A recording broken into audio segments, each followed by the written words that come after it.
sounds dodgy. You know what I mean? It just doesn't sound right. It wasn't like that. My name is Ahmed.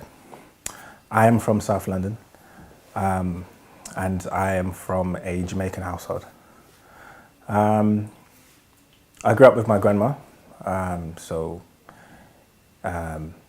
if you can imagine, Caribbean household in the sort of 80s onwards. It was very Jamaican atmosphere, and we went to church. I went to church as a young guy, going to Sunday school every Sunday, and so that was my sort of introduction to God via Christianity. I started to get sort of signs for me that Islam was the truth. There's a number of events that happened. One of my friends, who is Afro-Caribbean, he was a Muslim, and he was the first person that I saw, like myself, being a Muslim. So what you'll find, naturally, in school, people tend to gravitate towards the people of the same, ethnic background, and there's a bit of mixture in the middle as well. So what you'll find in Ramadan, he would sort of break away, and he'll be with the sort of Asian and the Arabs, and you notice that he was a bit serious, and he seemed more focused, and that was because it was Ramadan. So he used to fast, and he used to sort of do his Ramadan thing. So that made me realize that Islam wasn't just what I thought it was initially. It wasn't just an Asian thing or an Arab thing. It was a universal religion. So that was my first insight towards Islam, and it made me a bit intrigued as well. Why wasn't he a Christian, or why wasn't he perhaps a Rastafarian? So it made me kind of want to look into the faith. And at the same time as well, I had questions about my own faith as well. Because growing up in my household, or basically going to church, I would hear comments like Jesus was the Son of God.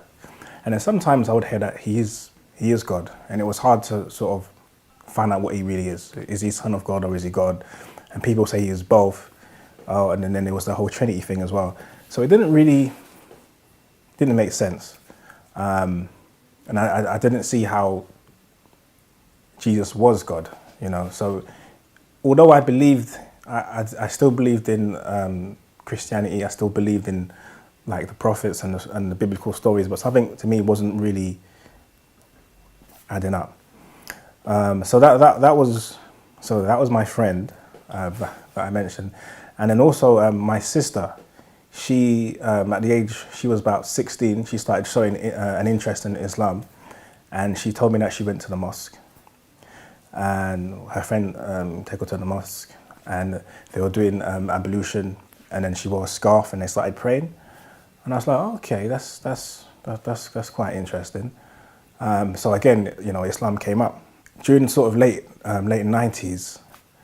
You had the film Malcolm X that came out, and again, he was a Muslim. You heard that he was a Muslim. Then the names Allah and Muhammad were mentioned as well, and that was the first time I actually saw it the second time I saw it from a black angle as well. So it kind of looked quite interesting. And then the third thing for me, the fourth thing for me, which was an eye-opener, was when I watched the movie Roots, and I saw there was a scene with Kunta Kinte. He was on the ship, and he started calling out to Allah. And he was saying, in the name of God, the most merciful, the most kind. And that made me think, oh my God, Islam is closer than I actually thought it was, because me being of an African Caribbean background, we also went through that process of slavery and stuff as well. So it made me kind of wonder, perhaps my ancestors were Islamic as well. So that made me more intrigued as well. So I came to a stage where I was actually searching. I felt I was searching for an answer. It's funny because all these things started happening at the same time as well. So it made it, for me, it was like a no-brainer that this was a sign. So if I can give you, paint a picture of how it was in the sort of mid-90s, there was a music scene which was called jungle, and it was just a genre of music which came from London, England, and there was a hit that was out at the time. It was called Original Nutter, and that was sung by this chap called UK Apache. It was a very, very, very big tune, very popular, and he so happened to live in Tooting as well.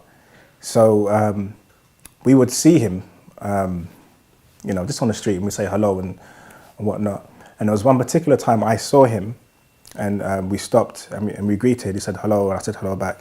And he asked me, what am I doing now? And I was like, well, to be honest, I'm not doing anything. I was just not going anywhere in particular. So he asked me if I want to come to the mosque. And I just thought, out of nowhere, and this is like this guy, UK Apache, with this hit song, he's asking me if I want to come to the mosque. And I really had sort of, an interest in Islam. And I just thought, I have to go because this is a sign. So I said, yeah, let's go to the mosque. So yeah, we went to the mosque, and then it was something like I've never experienced before. It's really hard to put in words, but all the time that I've been going to church, I've never felt the same feeling. It was quiet. There was no talking. There was people just praying and prostrating and stuff. And I was just looking around, and it just seemed really peaceful and very tranquil. And then, I just thought, I need to know more about this religion because this feels really familiar and really peaceful. So, after that encounter, I started meeting him up more. And yeah, I would just ask him questions about, Islam. But what struck me, which I didn't actually know from anyone, was the fact that Islam was really close to Christianity. And it kind of amazed me. I didn't realize how close it was. I think at one stage I was trying to work out what is the difference.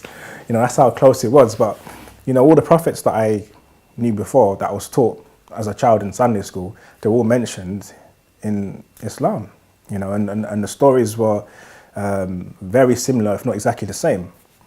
So then I was just like, wow, so what is the position of Jesus in Islam?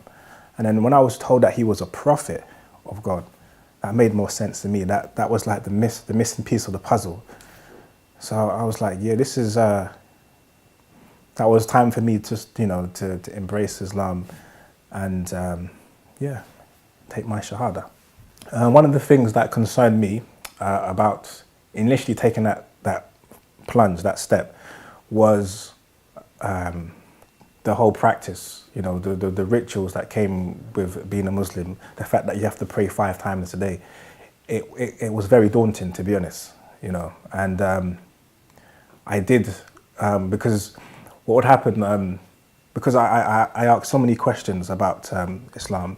Now, I got to a stage where the friends around me, they knew that I had that belief in my heart. So they would always ask, are you ready to take your Shahada now? And I would always, I was a bit hesitant at first. And that was one of the reasons why. And that's what I said. I said, listen, I don't think I can, just pray 5 times a day and fast in Ramadan and this and that and the other. But the advice that I was given was just take your time, So when I heard those words, you don't need to rush into anything, just take your time. Everything is a gradual process. The people that knew me before and after, they definitely see a change in my character. For what they normally almost say is that I'm a completely different person. I'm not the same sort of young person that they recognize. Yeah, so they recognize the fact that Islam has done this to me, and they see it as a very good, positive thing. It's made me look at the world from a different perspective. I'm not judgmental. I feel that I have more of a compassion towards humanity, compassion that I didn't have before, and I see. I have this whole universal brotherhood, I mean, if it wasn't for Islam, I wouldn't have such, you know, a diverse list of friends. You know, so you know, I find that Islam just opens you up into a whole a new world. You know, and when you learn about the characteristics of the Prophet of Islam, Muhammad, peace be upon him, when you try to you know, try your best to adopt his mannerisms and his ways, you see how much of a better person you are as well, and you know that he, you have this conviction that he has set such a good example for the rest of humanity. My relationship with my family and friends has changed a lot. They see that I try to be, you know, a person that's understanding, a person that cares. You know, obviously within Islam, it teaches us that we need to be dutiful to our parents as well, and respectful, and that's what they notice due to Islam. Take your time. Don't worry about trying to fit in. Just take it easy, you know, and you'll find everything will be okay.